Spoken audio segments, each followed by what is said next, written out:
Hi students, welcome back to the channel. So in this video, we are going to cover some important and frequently asked properties of operating system that will help you score good marks in your college or university level examination. So in operating system lecture series, this is our lecture number 6 that is very important.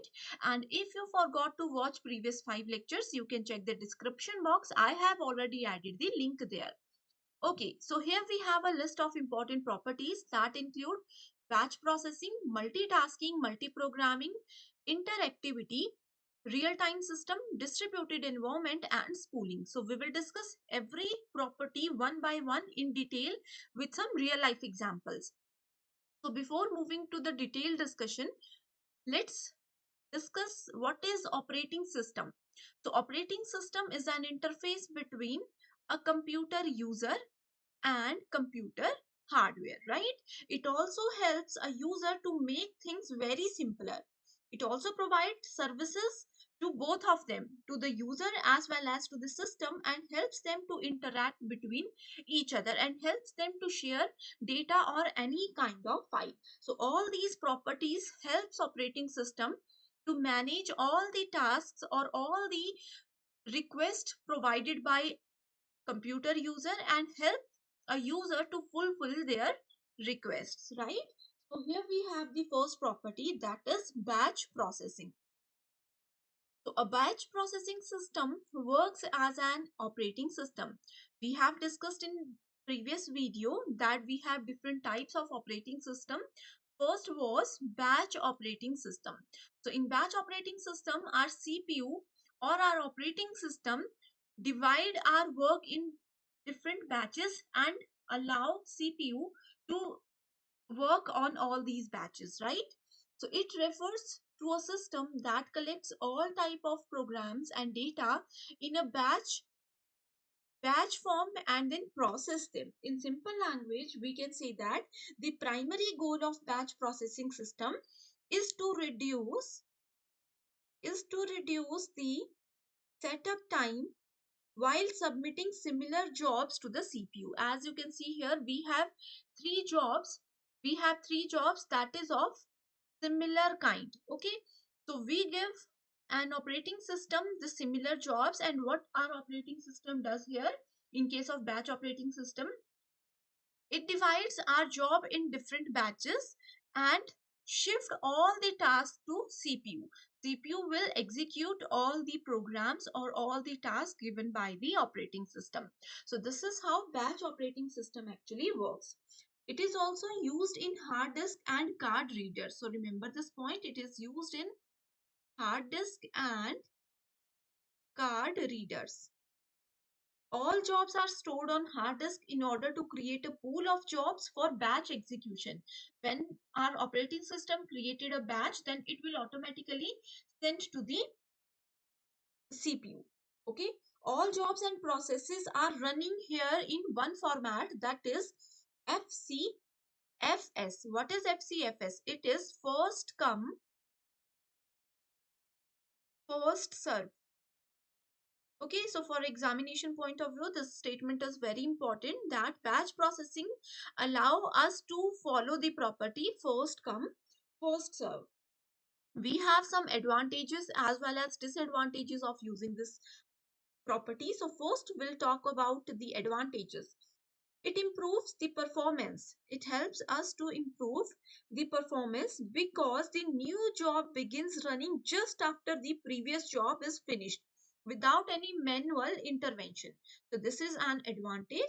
Second advantage is also is the operator's load. It will automatically reduce the operator's load. And disadvantages include its debugging is very difficult.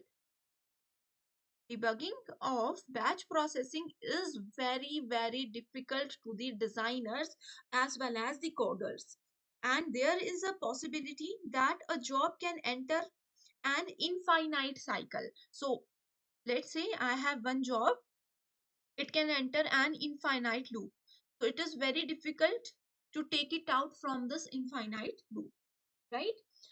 Other than these, we have some important statements related to batch operating system that include the operating system defines a job which has predefined sequence. If our job has a predefined sequence, then this property will help you to make your program execution very easily. The operating system keeps a number of jobs in memory and executes them without any manual information. As we have discussed, there is no need for manual intervention over here. Also, jobs are processed in the order of submission, that is first come, first serve. Right? So now let's we have second type, that is multitasking. So multitasking means we give multiple tasks to the operating system. Let's say here you can see one task is MS Word file, another is email, another is we are using web browser and Excel. If you can add so many things over here. Okay, so this is called multitasking. Multitasking is when multiple jobs are executed by the CPU simultaneously by switching between them. The switches occur so frequently that the user may interact with each process while it is running. In simple statement, we can say it as the user gives instruction to operating system or to program directly and receives an immediate response by the system if our system uses the multitasking property. Next is multitasking operating system is also known as time sharing system. Time sharing system. Okay, these operating systems were developed to provide interactive use of computer system at a reasonable cost. So all these multiple tasks of multiple time quantum is given to operating system, and operating system merge all these together by using some time and send it to CPU for their execution. Also, the time shared operating system uses the concept of CPU scheduling. CPU scheduling is very important topic. It is a numerical based topic that we will discuss in next videos. Okay, so it uses the concept of CPU scheduling and multiprogramming to provide each user with a small portion of time shared CPU. Let's say our CPU gives 10 seconds to MS Word, 10 seconds to email, 10 seconds for this and 10 seconds for this. First, our operating system will execute this for just 10 seconds. Then it will move to the second process for 10 seconds. Next, it will shift it for 10 seconds and then move to the fourth. Let's say our Word file processing time, expected processing time is 60 seconds. So it will take total 6 cycles to execute the complete program. Okay, so this is the advantage of using multitasking operating system. Other than these, we have a list of some important disadvantages and advantages of multitasking that include first disadvantage we have shared. Second is it may negatively affect the system speed in long run. Okay, and to finish any work in multitasking system, numerous processes are busier at the same time, therefore CPU generates more heat. As we have discussed, it will move from one process to another process and makes a cycle until any process gets executed. Till then our system or our processes are running so fast and it can make our CPU very busy. Okay, some advantages include all jobs are assigned a limited time period, or you can say limited limit, so that they do not have to wait for the processes. Okay, that means we have given a fixed time quantum over here. Okay, यहाँ पर if we say कि 10 seconds, so this process automatically in advance knows that it has to wait only for 10 seconds after each execution of its previous cycle. So this is the advantage. Next we have is multiprogramming. So multiprogramming is also very important. Sharing the processor when two or more programs reside in memory at the same time is referred to as multiprogramming. Also, multiprogramming assumes a single shared processor Multiprogramming increases CPU utilization. This statement is important. It increases the CPU utilization by organizing jobs so that the CPU always has one to execute. If we talk about multiprogramming, you can say it as, let's say this is computer system, operating system. Here we have job 1, here we have job 2, job n. Okay, and some empty space over here. So multiple programs are running simultaneously in this operating system. So it allow us to run some activities like the operating system keeps several jobs in memory at a time all together. Okay, and this set of jobs is a subset of jobs kept in the job pool. Another important statement or service provided by multiprogramming is the operating system picks and begins to execute one of the jobs in the memory. Let's say all these jobs are stored in the memory, so it automatically capture or it automatically execute any of the job that has the lowest execution time.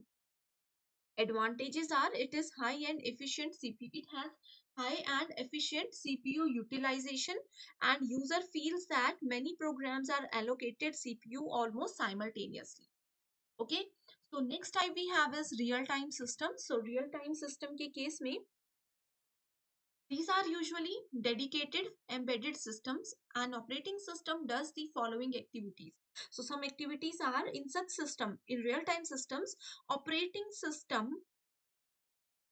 operating system typically read read from and react to the sensor data. Okay, so it read from sensor data and react to the sensor data in case of real-time systems.